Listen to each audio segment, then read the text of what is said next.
Hey, John. When you were in kindergarten and elementary school, how did you do? How were your grades? Oh crap, dude! I don't know. You know how long ago that was? I mean, you weren't very good at like the ABCs and the one, two, threes and all that. I mean, I don't know. I don't remember. I mean, I knew them. I'm kind of assuming you weren't, Why? because you're a Ow. Jeep guy. What? Have you ever tried to count in Jeep, Yeah, I mean, not or really. do the alphabet in Jeep? I can only get up to 8. That's all I know. Yeah.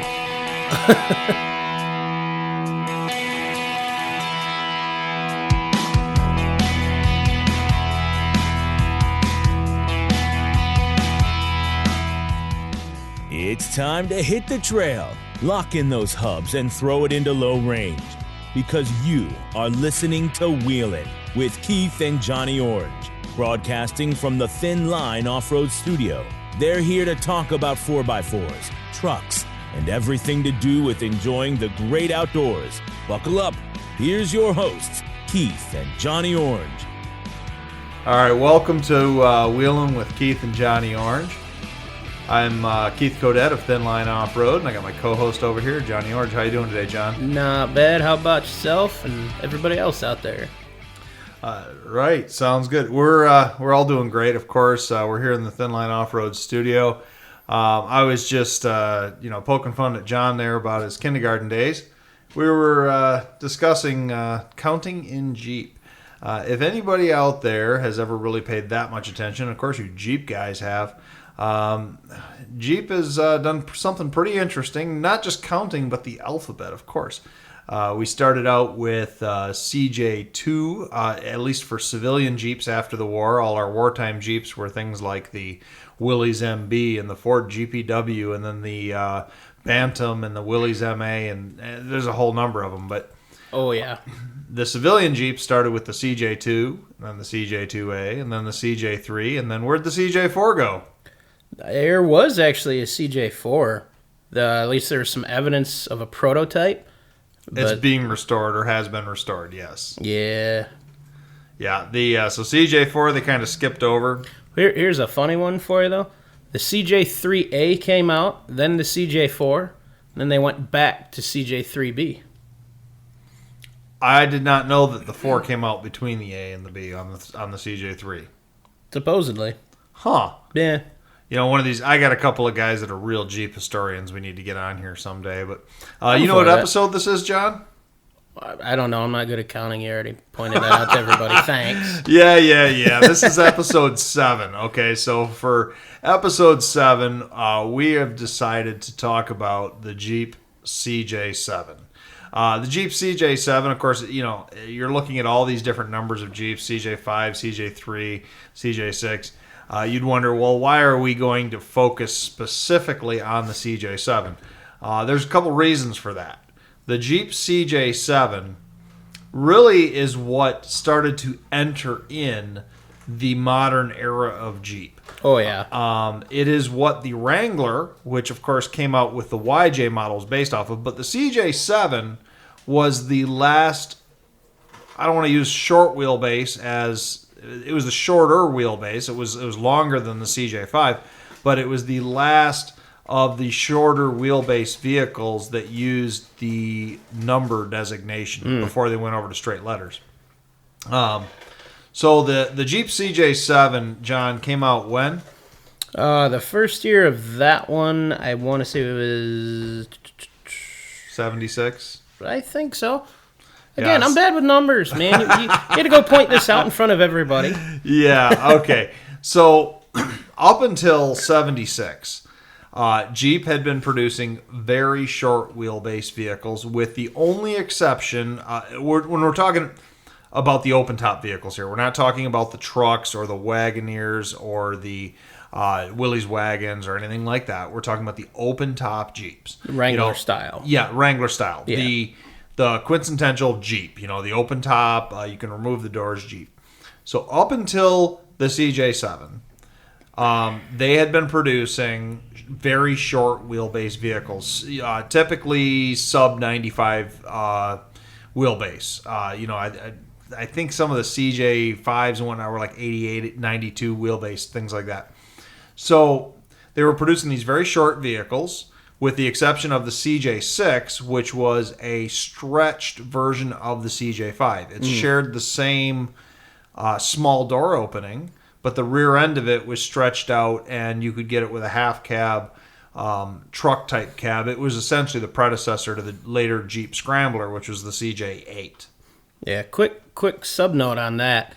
If you recall from one of our previous episodes, we talked about the Jeepster Commandos, C101, the 104. Correct. I actually found a note in here. So it's not CJ7 related. It's similar to the CJ6, but it was the CJ5 that was built down in Brazil. They actually call it the Willys Jeep 101. That was in 1961.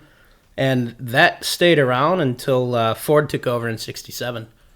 That was a CJ5 based Jeep? It was a CJ5 based, made in Brazil. They called it very similar to the CJ6, but it was kind of coined the Willys Jeep 101. Okay. All right. So more in those historical numbers. Yeah, I love those historical notes. And the CJ5, which we've mentioned a couple of times already, I believe that was the longest running of any of the Jeep models for the open top. I believe the CJ5 design came out around 52 or 53, and then they ran that all the way up into the early 80s before they discontinued it. But going back to the CJ7, which came out in 1976, was a whole new Jeep. This was really meant to be something that was a little more comfortable, a little more leg room, had a back seat. Earlier ones did too, but you could actually fairly comfortably fit 4 people in a CJ7. Not me size people, but well, probably me either. I'm 6'2", so no, I do all right in them. As you pointed out to me prior to the show, the CJ5 was the first version of the Wrangler style vehicles that you could get an automatic trans in. Air conditioning, even though in limited numbers, air conditioning was a pretty rare option. Yeah. The CJ7, though, it became pretty common. Yeah. You could get the CJ7 very common with an automatic transmission. You could get it very commonly with air conditioning. And the interior got to be a little bit fancier. The seats were a little cushier. You now get the high back seats. It was really something that was meant to start to move the Wrangler. They weren't even called Wranglers back then. They're open-top Jeeps. Yeah. Moving the open-top Jeep over to the civilian market even more so. Little, dare I say, less rugged, although still a very rugged vehicle. Oh, yeah. They're still used a lot in mud racing today, even. Yeah, very popular with that. So the CJ7, and then its long wheelbase brother, which is the CJ8, which was produced concurrently at the same time as the CJ7, were also kind of the end of an era, for a while at least. Oh, yeah. It was the last round headlight Jeep. So the CJ7 kind of marked a big turning point in Jeep's history. Now, this was an AMC design Jeep. You had the 7-slot grille, you had the big round headlights, and it was very much looked like a Jeep. Had the same front end, essentially, they'd been using on the CJ5 all those years. And then the neat thing about the CJ7 was they started to offer a lot of packages. This is when they introduced like the Golden Eagle package, the Levi Edition package. The idea was that people would be more interested in buying these special edition packages. So there was a lot of different things that and these were just decal kits a lot of times and wheel kits and things like that. But the CJ7 really started to become the people's Jeep, something real popular with the American public. It sounds like you were looking up something over there. What's that, John? Yeah, I was going to mention, it had one of the most limited edition Jeep versions or Jeep editions ever made. In 1982, they had the Jamboree Commemorative Edition. There were only 630 of those produced. And they're saying it's one of the most rare Jeeps of all time in terms of the packages and all that. And we talked a couple episodes back about the Hearst Jeepster, which they only made like 100 of, but still, that's 600 something. That's pretty rare. Oh, yeah. I don't think I've ever seen a Jamboree edition. What did that look like? I have not. I've got a couple pictures I can pull up and show you here. They have it listed that it was actually the most heavily optioned CJ ever built. It's kind of the Rubicon of its day. And they all had a very unique dash plaque and they were the only AMC Jeeps to actually be numbered. Okay, well that's interesting. That's pretty cool. I didn't know that. The CJ7 for me was really the first Jeep that I started to identify with, and really as a small kid. Now, mind you, I'm a little older than you. I grew up in the 80s. And I was born then. Yeah, you were born then. I was born in the 70s. I grew up in the 80s. And you know what the popular show was of the early 1980s that all the kids watched? Not a clue. The Dukes of Hazzard. Oh, God. Okay. So the Dukes of Hazzard, of course, had that just awesome, high-flying 69 Dodge Charger. Yeah, that was a sweet car. And we all wanted that car. But I did. I still do. And I still do. I still do. But there's two. Did one just go by? Yeah. A vintage one or a new one? It was an older one. Oh, really? Awesome. Yeah. John's facing the window. I'm not. The Dukes of Hazzard show had two other vehicles. They had a lot of vehicles in it. It had two other vehicles that I always really wanted. Now, one was Uncle Jesse's pickup truck, the 70s Ford. Always loved that thing. But Daisy Duke drove the white Jeep with the eagle on the hood. I've never actually seen an episode of that show. I'll have to check that out. You've never seen an episode of the Dukes of Hazzard? I have not. Oh my! I'm not sure we can be friends anymore, man. That's the Dukes of Hazzard. That's a classic. Sorry. There's a lot of good stuff I haven't seen. Yeah, no. So, and actually, that was a huge sales point for Jeep. Not only to people that were interested in Jeeps, but also to females who prior to the Dukes of Hazzard show. Female purchasing of Jeep was almost non-existent. A lot of women did not buy Jeep brand vehicles, but Daisy Duke driving around in that awesome Jeep, in all the various escapades they had in that show, all of a sudden, and of course now with the automatic transmission, not that women can't drive manuals, many women drive manual transmissions, but it became more accessible. A lot of women wanted to buy that, Daisy Duke's Jeep. And guys liked it too. Yeah. I mean, it was just a cool Jeep. It was that CJ7. I've always loved the look of them. Absolutely. So the CJ7, when it first came out, though, was not highly popular right away. In fact, a lot of people thought that Jeep had really steered away from their roots, because now instead of having that, I don't want to use the word V shape because that's not really correct, but instead of having that small door opening with that little swoop that kind of matched the rear tire, they now had that squared off door opening. Yeah. And a lot of people thought that was big, but of course, as you and I know, it was a very, very handy. Oh yeah. It made more sense. The bigger guys could get in and out of it. It really worked out. So, that was a big design change for Jeep, was to go to that squared off door. And of course, if you've never seen a CJ7 Jeep, or at least if you can't picture one in your mind, you can go online, you can Google CJ7. But I'm sure you've seen them around town, and anybody listening to this has seen those. My uncle has a really nice, fully restored one. Absolutely beautiful vehicle. Oh, does he? Oh, yeah. I haven't seen it. Tell me a little bit about it. I just know it was fully restored. The engine's built up quite a bit. I haven't seen it in a couple years, but the thing's mint. You could eat off of most of it. You could probably perform surgery off the floorboards even. Now, is that the straight six or is it the V8? I believe his is the V8, if I remember correctly. Okay. Right around that time, both the CJ5 and the CJ7 now became V8 available as well, too. So the CJ5, I believe, had it first, but now you had a little more power. Yeah. They did eventually discontinue the V8 option in the CJ7, and they went straight to the straight six exclusively. But there in the beginning, you could get a V8 in the CJ7, which was a lot of power. It was really nice, power to weight ratio there with the vehicle. And you could get now the drivetrain in it. They had a number of different transmission options, both in manual and automatic over the years. But they pretty much all had the Dana 30 front, the low pinion Dana 30 front, which was, for the time, it was stout. It's not a particularly strong axle, but it was stout enough for some 31s and maybe some 33s. And they had the AMC 20 axle in the rear, which was a very stout axle. A little interesting side note there, the very last year of the CJ7 in 1986, you could get it with the Dana 44 rear. That was a 1-year option only for about half the year, and that rear end is worth some money today. If you're looking to, you're mentioning some options. Actually, for export only, they actually had it available with a little Isuzu diesel engine too.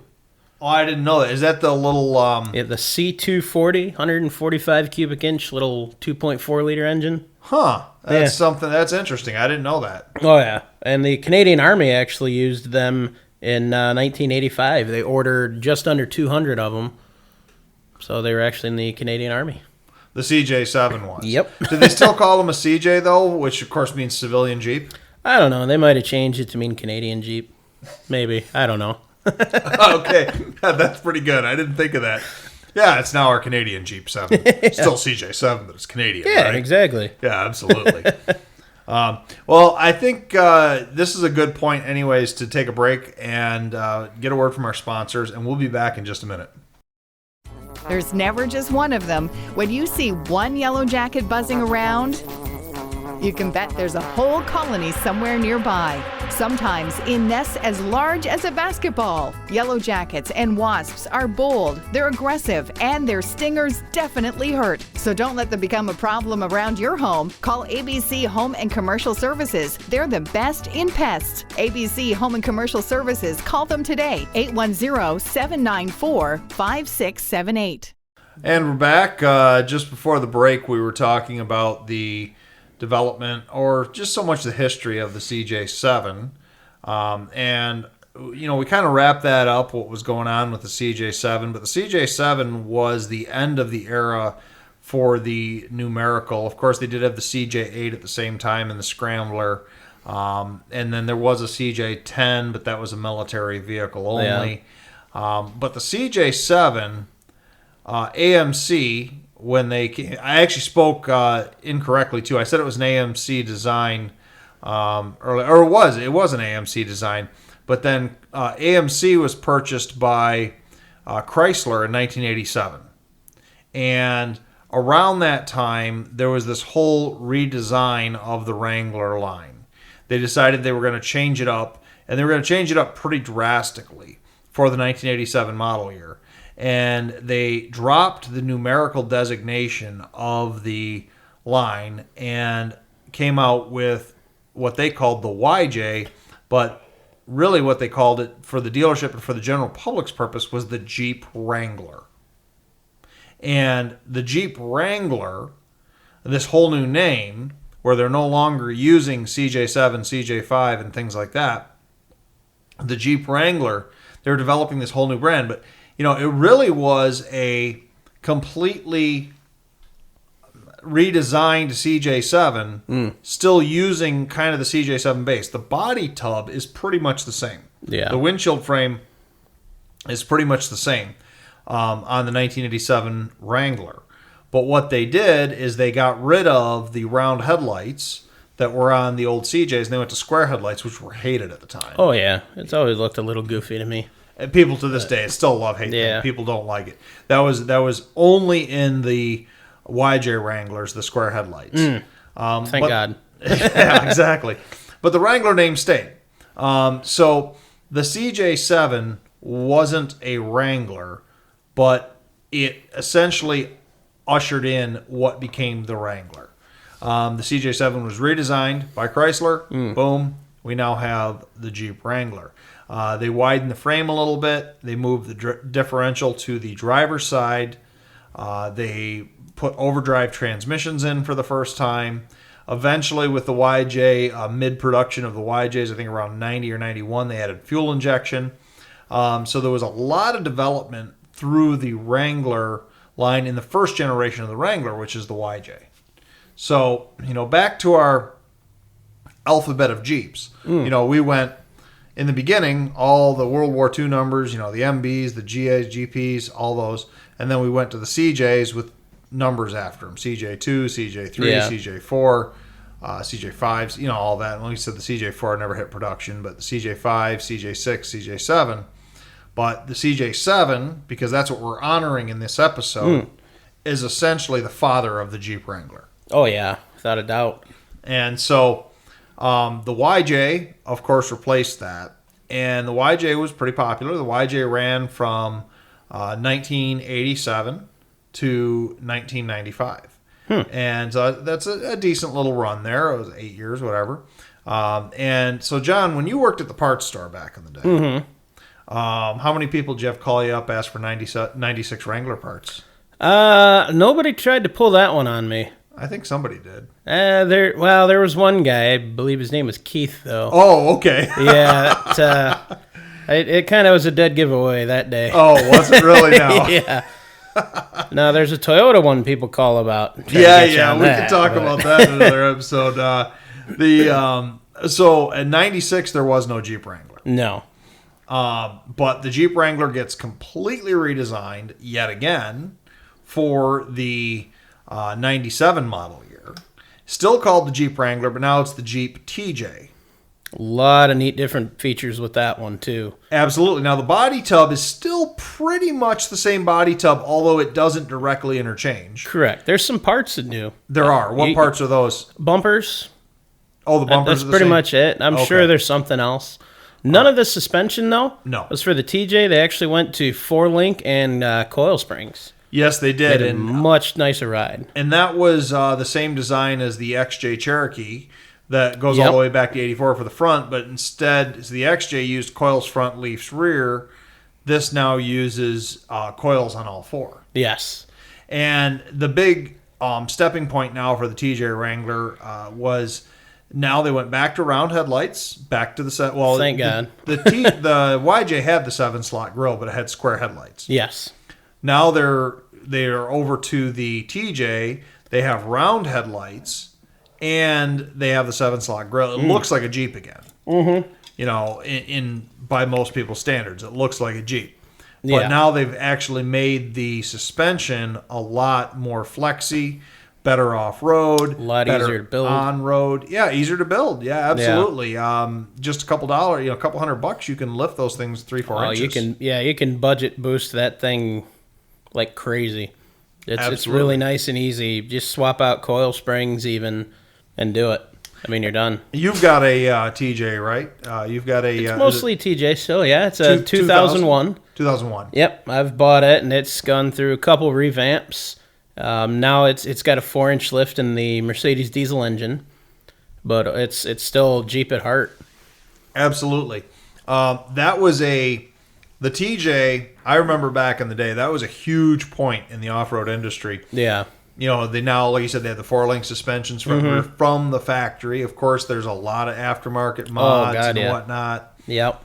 But the Wrangler, boomed with the TJ. Oh, yeah. And absolutely exploded. So, the TJ had a lot of neat things, too, now. It was all fuel injected. Once again, overdrive transmissions. And then, for the very first time, they started offering as an option, front and rear selectable lockers and a 4-to-1 transfer case if you ordered the Rubicon package, which came out in 2004. I didn't know they were selectable. In the TJ. That's cool. Yeah, they were selectable. They were actually an electric over-air locker. Oh, wow. For 2004. And, they only had that Rubicon for the last couple of years of the TJ. Yeah. But what a fantastic setup. Oh, yeah. It was just... I always liked the unlimited option they had from 2004.5 to 2006. Was it 10-inch longer wheelbase, I believe it was? Yeah, and that was another one that everybody thought they should have called the Scrambler when it came out. Yeah. Because it was longer, but it wasn't quite as long as a Scrambler. No. It was kind of in between the two. Yeah. But, now, once again, they had, like I said, the LJ. They still called it a Wrangler. And then...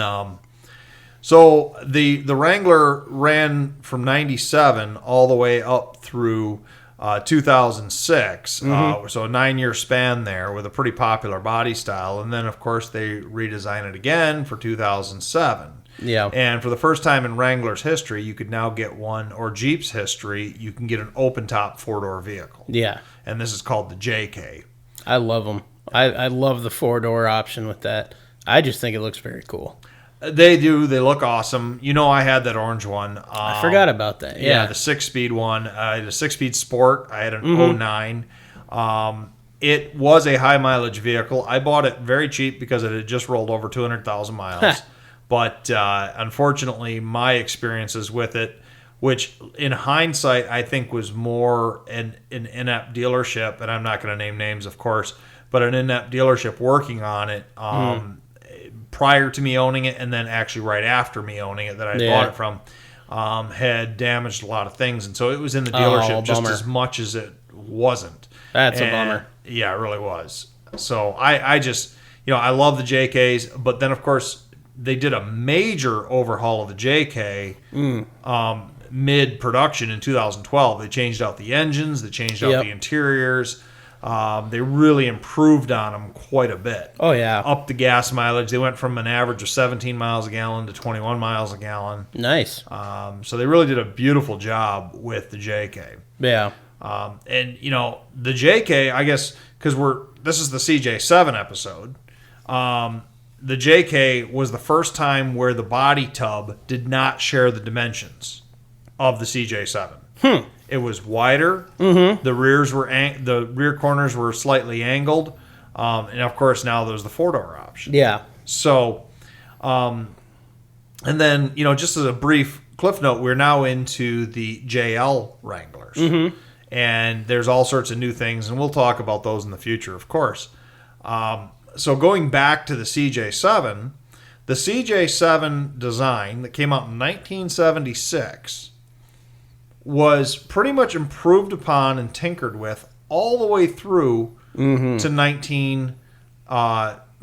2006. Essentially, yeah. Yeah, it was not the same vehicle. No. Some parts interchanged, some parts didn't. But the CJ7 was what many people, got into the Jeeps. That's what they got into. It was the Jeep that really got them interested. And it depends on how old you are. Like your age, you're, I don't know, somewhere between 30 and 70. On the very bottom of what your suggestion. Oh, yeah. Okay, all right. People your age, it was the TJs. You saw those when you were in junior high, high school, people running around with those. Those interested you. My age, we saw the CJ7s and then the YJs. So all of those were, what interested us in Jeeps. Yeah. I've had YJs, I've had CJ7s, I've had JKs, I've had them all. I'm a Toyota guy through and through, but I still have had Jeeps, and I love them. And, something about the CJ7, that is the classic Jeep look. Yeah. When most people say it, I think that's what they're thinking. It really is. And that's why, it really deserves this kind of... this mention. Oh, yeah, absolutely. The CJ7 was that. It was actually hailed as the most successful utility vehicle ever made, and I'd venture to say it's probably still there. That could be right. Now, before we go to break or anything like that, it looks like you got a lot of notes over there. Maybe some other things you wanted to mention about the CJ7. We've hit a few of them. There's a neat 30th anniversary edition of the Rubicon Trail. In the CJ7? Yeah. Yep, they built a 30th. Let's see if I can find it. But it wasn't called a Rubicon? No, it was... actually, that's what that Jamboree commemorative edition was the 30th anniversary edition of the Rubicon Trail. Oh, okay. So that's how that one came to be. Just some other notes I had, like that diesel option I mentioned. It was available for 1980 to 82. Again, export only. So... And I had never heard of that. Yeah. That's pretty awesome. Unfortunately, we never got to play with that. No, exactly. So, yeah, I mean, it was 10 inches longer than the CJ5, the wheelbase. Where else did I have here? Oh, they had over 379,299 units built. Say that number again? 379,299. I don't know why not they couldn't go for one more, but yeah, not quite 500,000. But I mean, that's a lot of Jeeps. That is. That's awesome. Yeah, that's a lot of parts to pick from. Well, absolutely, and I guess that's a good point to talk about this, or to I don't want to say wrap this up, but to go to break, because when we come back from break, we're going to want to talk about the collectability of the CJ7. And if you are looking to buy a CJ7 to drive or to restore or even to wheel today, what you should keep an eye out and what you should look for. Let's go to break, and we'll talk about that after the break. See you in a bit. Puppies are cute, Spiders are not. Spiders are creepy and ugly, but what will you do? You will call ABC Home and Commercial Services. The Spider Fighters can service your home for these unwelcome guests. ABC Spider Fighters will provide the solution for your spiders, wasps, box elder bugs, Asian lady beetles, cluster flies, and all your visiting insects. Call now for a prepaid discount. ABC Home and Commercial, the Spider Fighters. 810-794-5678. And we are back. So before the break, we were talking about CJ7s. I know we were going to move into some of the what to look for, what not to look for, as far as options when you're looking to buy a used one. So Keith, if I'm looking to buy a CJ7, what do I want to keep an eye out for? Well, John, the CJ7 stayed pretty much the same platform from 76 all the way to 86. And there was not a lot of changes in it. So only a few with engines and things like that. And really none of them were, say, lemon engines. You could get everything from the Iron Duke 4-cylinder, the V8, the 258 straight 6. So that's going to be a personal preference thing, which engine that you would like. I would guess the only one that you might want to stay away from driveline-wise is there was a number of them that you could get the T5 5-speed manual transmission in. Now, it typically was not a very bad transmission, but it was a straight-cut gear transmission instead of being a bevel-cut gear transmission. And if you were not careful in your shifting and you did a full throttle shift from, say, second to third, they would break. They were not a very durable transmission. That's a bummer. Later T5s were much better transmissions. Yeah, but that was one of the earliest earlier T5s that was out there. And so I would say that's probably not that there's anything that's a lemon with a CJ5, but that's one of the things driveline. Just concerned to keep an eye out for. Yeah, exactly. Gotcha. Exactly. The biggest thing with I said CJ5, I meant CJ7s. With the CJ7s that you're going to be looking at is overall condition of the body, condition of the frame. Frame especially. Not as bad as the YJs and TJs of later, but just like those, they did tend to have frame rust in the rear frame sections and then in the front up by the steering box. That was my biggest question, was do they have the rust on the rear leaf spring mount like the YJs do? Not as bad, but it is known to be there. Good to know. The frame's completely different. It is narrower than a YJ frame. And it is a fully boxed frame, I believe. Maybe not all the way through all of them. I'd have to look that up. But they tend to be a little bit better metal. But they do have frame rust issues. The body rust issues are still very common in the north as well. Oh, yeah. The things that I've seen over the years, I've had a number of CJs in and out of thin line off-road. And what you want to look for is essentially an unmolested CJ7. And that's pretty hard to find these days. I believe it. It really is. If you do find one, you want to make sure that the modifications done to it were done tastefully and they were done with thought. One of the things that was real popular in the 80s was body lifts. Ooh. And a lot of the body lifts on CJ7s tended to put a lot of stress on the various body mounting points on the tub. And you get a lot of damage around that. So if you're looking at one that has a body lift, I'd recommend removing the body lift. Yeah. Never been a fan of body lifts anyways. Me neither. No. So that's one thing that you want to look at. Other things that you want to look at, of course, are the overall condition, rust-wise, of the body tub. If it does have fender flares, do your best to be able to peek behind them. Sometimes if they're rubber, you can kind of peek behind the fender flare a little bit and see what you have there. These are vehicles that, at this point, have been modified a lot. A lot of them have. Wiring in them as well. In fact, if you find one and you're looking to buy one, and the wiring is sketchy whatsoever, I would just say remove it completely and put a whole new harness in it. The new harnesses are very reasonable. Painless makes a kit for that, I think. Yeah, Painless does. Yeah. Speedway Motors does. There's a number of them. It's just not worth it. Just do that. Other things I've noticed, tilt steering columns were common towards the end of the CJ production. And that was actually a GM sourced column, and those columns of that era tended to have problems at the joint where they would loosen up. It's not an easy fix. It's a couple-hour job with some specialty tools. But, if there's any slop in the tilt steering column, keep in mind that, you can do it yourself or you can have a shop do it, but you might be spending a couple $100 to fix a steering column.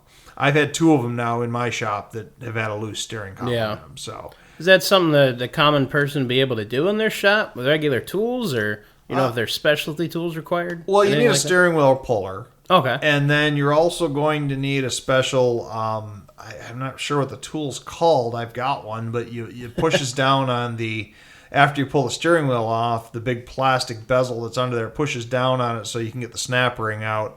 Okay. And then you can eventually pull the ignition tumbler out and you can get down into the guts of the steering column.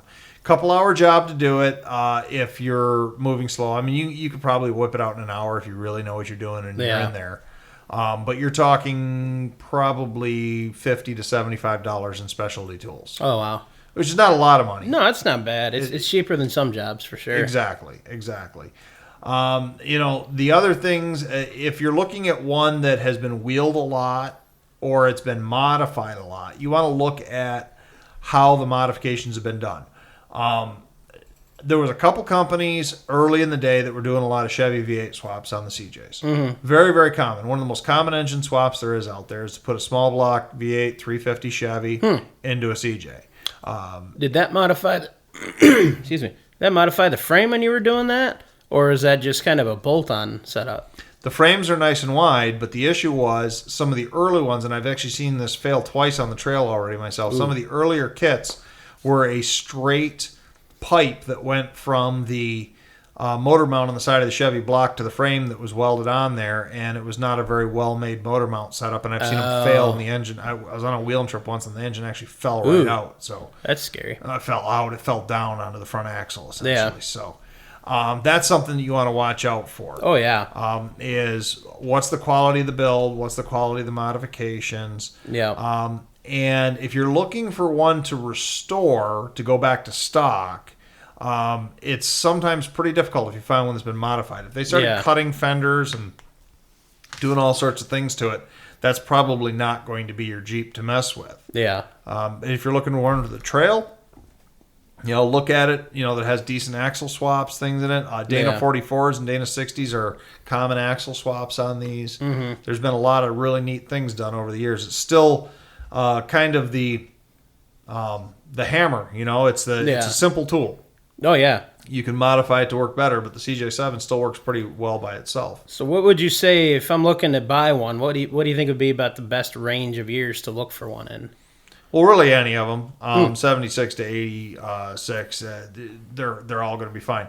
The collectability value has really started to skyrocket on them in the last couple of years, especially unmodified originals. Oh, yeah. You're probably looking at, for an unmodified original running and driving that has decent-looking paint, decent-looking interior, you're probably looking at, maybe upwards of $7,000, $8,000, $9,000 these days. Wow. In just I would never have figured that.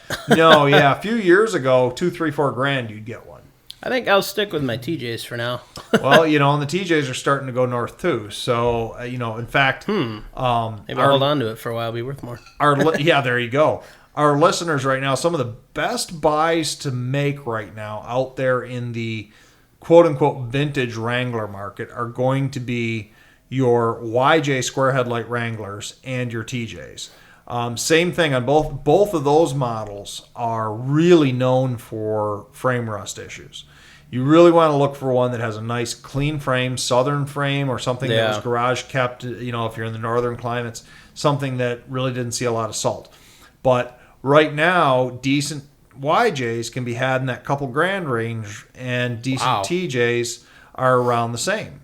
$2,000, $3,000, $4,000, you can find a decent one, but the prices are going up on them each year, and so I would definitely, buy those now if you're looking for a deal in the collectability market. Yeah, that was probably one of the biggest issues I had with my TJ when I started repair work. I got that old skid plate off. I think out of the 6 total bolts, I think I had 3 that were good. and the others fell out. That whole middle section was rotted out. I had to replace the whole section. I remember that. And on the Yeah. TJs, don't they have the captured bolts that bolt the skid plate in? Yep. So I started right into the cross member and the little nutsert on the back, and I ended up tubing it. I did. It's probably not a very conventional repair. Certainly not by the book, but it worked. Yeah, I've seen the job you did. It was a pretty decent job. I mean, you're overkill. It's overkill, but at the same point, it's meant to be able to be used on the trails. Exactly. And my figuring with doing that is eventually I want to do a little bit more lift, a little bigger tires. And when I do, I'm going to go to a long arm lift, and it's all going to pivot off a belly skid. So the heavy duty reinforcements there will pretty much carry the rest of it, and I won't have to fix the other rest. Well, there's that. Cheating a little bit. Oh, absolutely. Yeah, there's a lot of great Wranglers out there. Of course, Wranglers are the most popular model of Jeep today. People are buying them left and right, and more and more each day. And they're becoming more trail capable with the Rubicon models and all the other things that they're doing. But of course, we're still talking about the CJ7 here, which really all the modern Wranglers have their lineage to thank back to the CJ7. And that's why, for episode 7 here, we just felt that we had to talk about the CJ7 Jeep. Absolutely, give it its due. What's that? Give it its due. Yeah, Absolutely. really give it its due. It gave us that classic Jeep look. It gave us those squared off door openings. It gave us the return of the round headlight and the 7-slot grille. Yeah. So, that the CJ7 has really done that. And there's still a great buy out there. I'm going to predict that within the next 10 to 15 years, the CJ7, and mind you, there are some that are well over that 10 grand range already for a used one, modified or stock. But I think we're going to be in that point where even a restorable CJ7 is going to be approaching that point. Their collectability is going up there. The more that people still cut them up and modify them for trail use, the originals are going to be harder to find. Yeah. Not saying that you have to have an original. If you want to modify one, by all means, that's what we're into, is off-roading. Oh, yeah. That's what I like, the budget build stuff. Absolutely. So, last year, I guess kind of wrapping up the CJ7 here, last year at the Wheels in the Woods show that we hosted through the Museum of Off-Road Adventure, we had a couple of nice CJ7s out there. We had one that was built up, had nitrous and a small block Chevy in it. Wow. We had another one that was on, I think, 35s that was, pretty much a trail machine only. Some great Jeeps out there. And speaking of that Wheels in the Woods show, that is coming up September 28th, 2019. And if you are interested, that is in Clay Township, Michigan. You can go to the Museum of Off-Road Adventure Facebook page. themora.org is also the website. But you can check those out, and you can look up the Wheels in the Woods show. And this is an awesome show for off-road vehicles. It's not a off-road event where you're going to do some wheeling. It is, parking lot type show where, family friendly, kids can go around. We're going to have some awesome events this year. We're going to do a Power Wheels Jeep race. Speaking of which, there's something else. The Power Wheels Jeeps are based to look like a CJ7. Yep. I have one that keeps making its way around the town where I'm at. You see it in one person's garbage, and then probably 5-6 months later, it's in somebody else's. And we know it's the same one. Okay. My mom and I picked it up once, gave it to a friend of mine as a joke. Well, he spray painted it a different color, gave it to his girlfriend as a joke. It's still that color. Oh, there you go. It's the exact same one. Well, maybe whoever owns it will bring it out to Wheels in the Woods, and they will do our Power Wheels Jeep race. Now, this is not an adult one. This is for the kids. We're going to do a scramble race through the woods. A lot of fun, real safe type of event for them. We're also going to do a RC rock crawling competition. So if you've got one of those RC cars that you're taking out and playing on concrete and stuff like that with it, we're going to have a nice course set up for that. So that's something to check out. And awards again. Oh, yeah, awards. Music. Awards, music. We'll have great time. So some of our last minute plugs here. Is there anything else before we wrap up that you wanted to talk about with the Wrangler or the CJ7? Not that I can think of. I think we hit on most of the points for it. I mean, all the way up till now with slight modifications into the JL. Absolutely. I was looking at the local dealership near my town. They have a whole bunch of them out on display while they're moving the lot around. So we're driving around taking a look at them, and the only thing I noticed I don't much like on the JLs, the headlight, the inner edge of the headlights actually encroaches on that 7-slot grill a little bit. Kind of takes Yeah, I away saw from that. It's a little interesting. Yeah. It hasn't really grown on me yet either. I don't like that, but I like the hood bump. That I like. And the little bevel on the top of the tub is almost starting to look like a Land Rover. A little bit, yeah. Yeah, they're doing that. So, Yeah. But well, so that's not really a complete Wrangler history, but it's a pretty good one. It gives you an idea. We're talking Brief about overview. Brief overview. Talking about the CJ7 being the beginning of it. So our final plugs here, if you're interested, in following us more, go to wheelinradio.com. We're also on the Podbean app. We're on many other apps on iTunes, many other apps on there. So send us a like, send us a comment through one of the services. If you would like us to answer a question on air, we'd be more than welcome to do that. Yeah, we'd love to do that. Yeah, if you got any questions, suggestions, or want to hear us talk about anything in particular, drop us a line. Absolutely, do that. And then we're Wheeling on Facebook, and also check out the Museum of Off-Road Adventure if you'd like. And I guess that's about it for this one. John, anything else? I think I'm all set. All right, signing off. This is Keith and Johnny Orange. Have a good one, everybody.